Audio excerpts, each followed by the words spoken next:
টাঙ্গাইলের কালিহাতীর শোল্লা বাজারে জাতীয় পার্টির মনোনীত এমপি প্রার্থী ইঞ্জিনিয়ার লিয়াকত আলীর ব্যাপক গণসংযোগ। টাঙ্গাইলের কালিহাতী থেকে গৌরাঙ্গ বিশ্বাসের পাঠানো তথ্য ও ভিডিওচিত্রে দেখুন বিস্তারিত।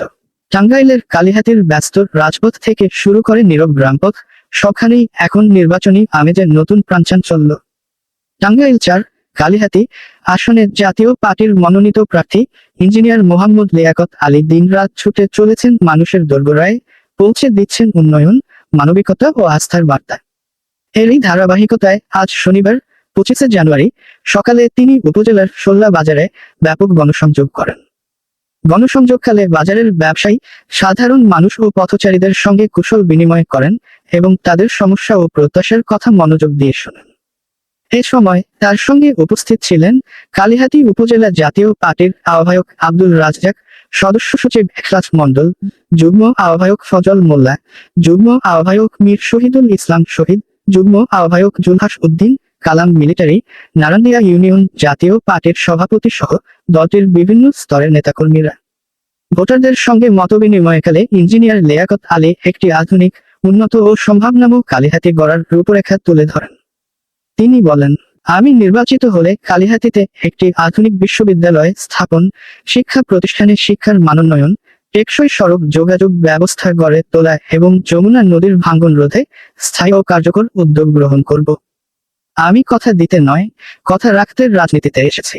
এলাকাবাসীর ভাষ্য অনুযায়ী তার চলাফেরা ও আচরণে বিনয়ে, সততা ও দায়িত্ববোধের স্পষ্ট ছাপ রয়েছে।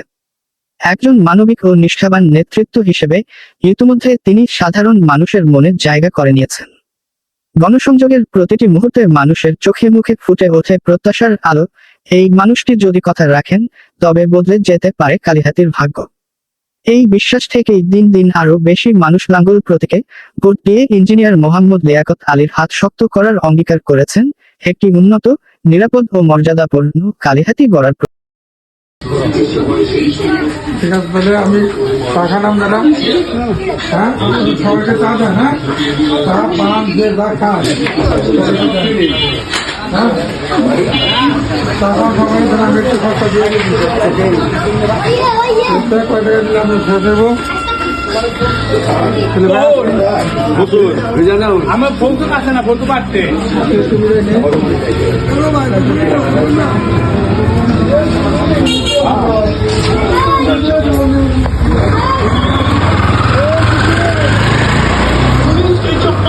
চকমা দিতে পারে কিন্তু বাঁচতে পারবে না। এখন আপনার জন্য তো সব কিছুই তো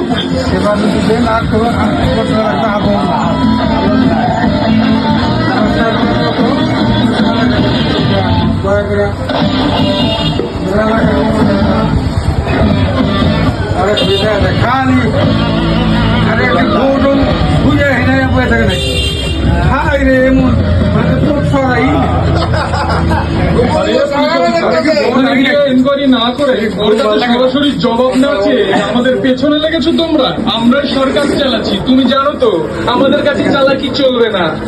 যদি আমার উপরে হাত ওঠাও তাহলে পুরো শহরের দাঙ্গা দেখাবে। হ্যাঁ, দেখতে চাও নাকি? দেখাবো না।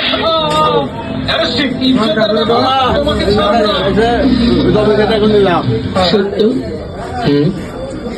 অভিষেকের